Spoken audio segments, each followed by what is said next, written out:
Welcome back, and today we're talking about Jujutsu Kaisen episode 7. So like always, let's just jump into it.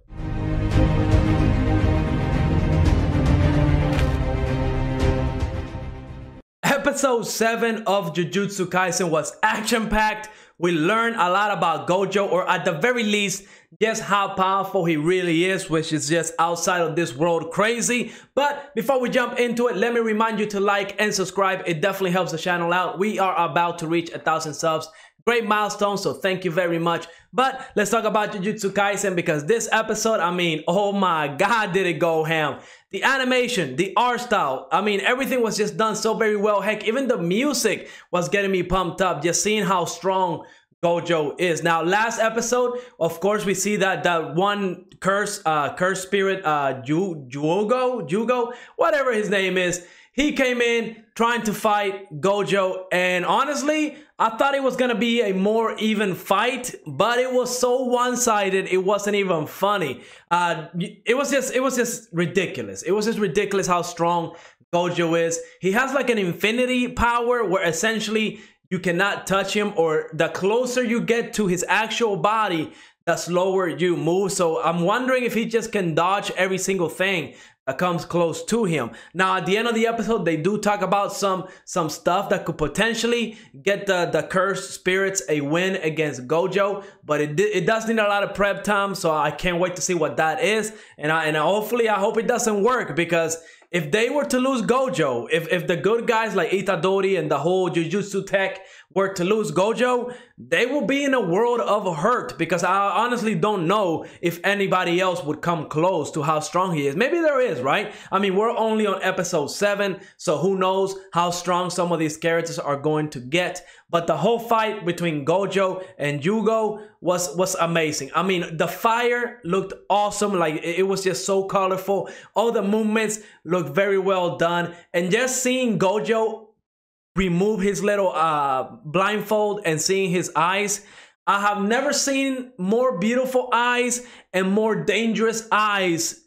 Never in any anime, because this dude literally went so ham. I mean, I honestly think those eyes made the Sharingan look like baby eyes, because I did not expect to see Gojo's eyes this episode. It was a awesome moment. The way they went about doing it was awesome. I mean, he took the blindfolds off very slowly, kind of explaining to Itadori how the dimension works, right? It was just, I mean, I'm still in shock at how awesome this episode was. I absolutely loved every second of it. But seeing Gojo kind of toy around with Yugo, and then once Yugo was like laying in the water and kind of just in shock, right? Because that one character, Getao, told him that if he was to fight Gojo, he would die. And he was just kind of contemplating all his life choices that he made, because he was just getting slapped around. And in that meantime, right, in about a span of like a couple seconds, we see Gojo go back to wherever Itadori is at, watching movies,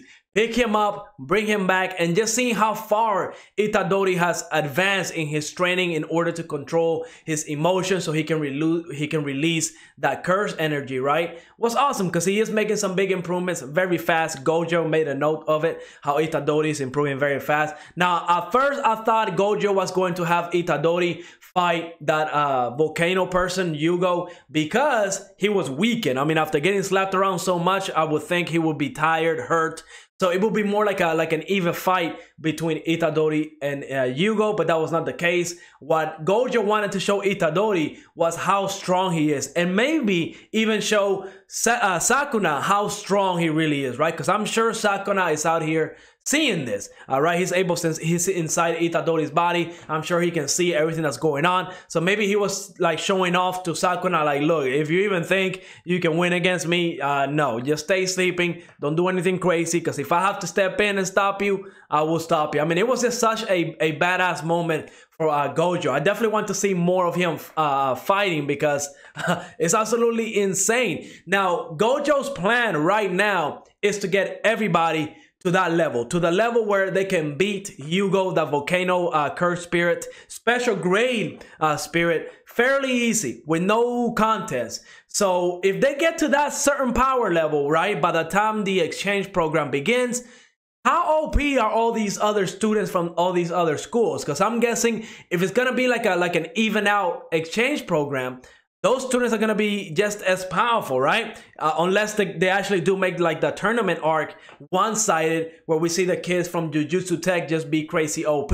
But that also comes into question. What about the second years? Are the second years able to deal with Hugo because they're just that crazy OP? Or is it just dependent on who your senpai, who your trainer, or who your mentor is? Because we see Gojo is directly mentoring, Itadori, Fushiguro, and all those people. So yeah, is it just dependent on your mentor? Because I mean, Itadori is literally going to start fighting Gojo as his training exercise, so he's definitely going to improve, and it's absolutely crazy.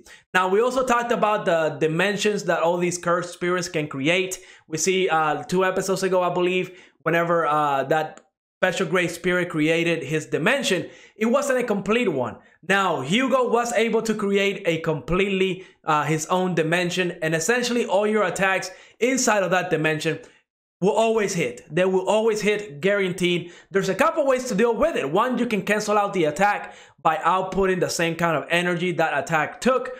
You can create your own dimension and overpower that cursed spirit's dimension, and that's the route that Gojo did, and it was absolutely amazing. I mean, the whole aesthetics of the art was absolutely amazing. The colors, like the black hole, right? It looked like a black hole that Gojo created, his infinity space. Just everything looked amazing. I mean, the art style and the animation on this whole side of the anime was just very well done.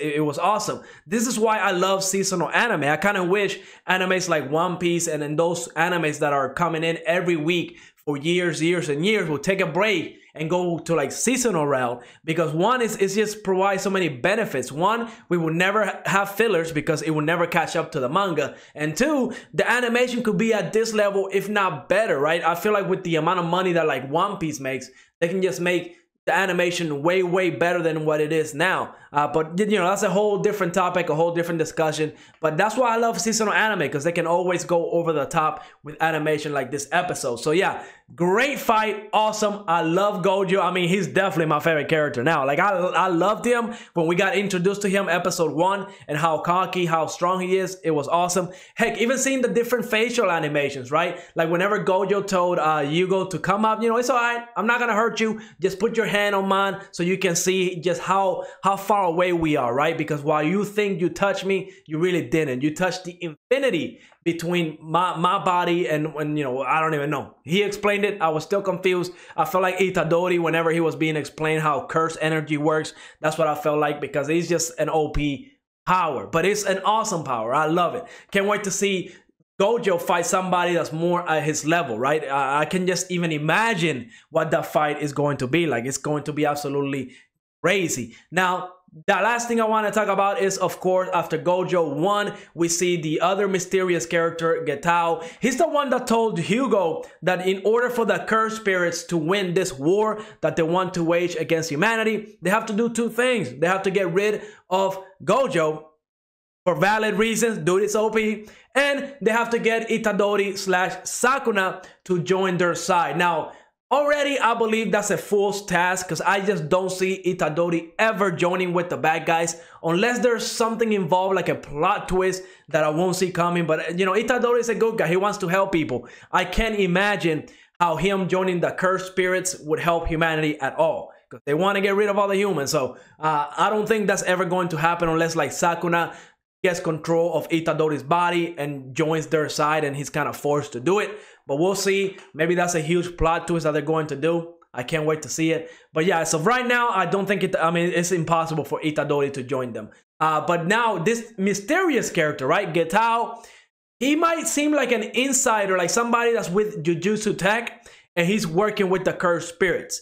That's what it feels like, right? Because whenever he was spectating this fight between Hugo and Gojo, he was saying, well, he's losing. Now, if you want to go get him, you can do that. But I'm not going to help him out because, one, I can be seen by employees of that Jujutsu Tech. So that leads me to believe that they would recognize who he is, and it could, destroy all their plans. And the other big thing is we got to meet a new character. I think his name was Mahito.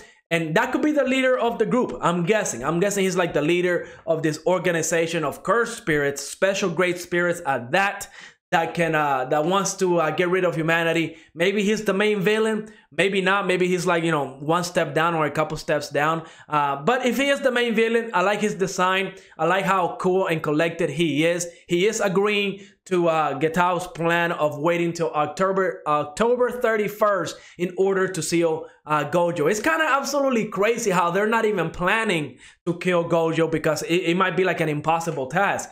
They're planning on sealing him, and the plan is going to take place October 31st in Shibuya. Now, is this going to be like when the exchange program starts, or maybe they know this is when Gojo is going to be at a certain place because of a mission or some type of events that the cursed spirits are going to set up in order to make sure that Gojo gets sent out and, you know, he handles the situation. Because I feel like if there's a special grade cursed spirit that's really wreaking havoc and they need somebody powerful, they will send Gojo. Maybe that's what they're creating. Plus they have the rest of the plan to seal Gojo. Honestly, I'm loving this anime. It's absolutely great. I can't wait. Episode 8. I mean, Fridays is definitely one of the best days for anime. Fridays and Sundays are for me because, I mean, Dragon Quest is going to play later on today, my favorite anime this season. And I would say Jujutsu Kaisen is my second one after this episode. I mean, it was just action-packed, which I love. I love OP characters. We got that with Gojo. I love Gojo's design. His eyes, they really looked so like very well animated, or the art style for the eyes looked very well because just that deep light blue. I mean, it was awesome. It was awesome. But let me know in the comments below what you thought of this episode. And like always, leave a like, subscribe, and I will see you on the next episode.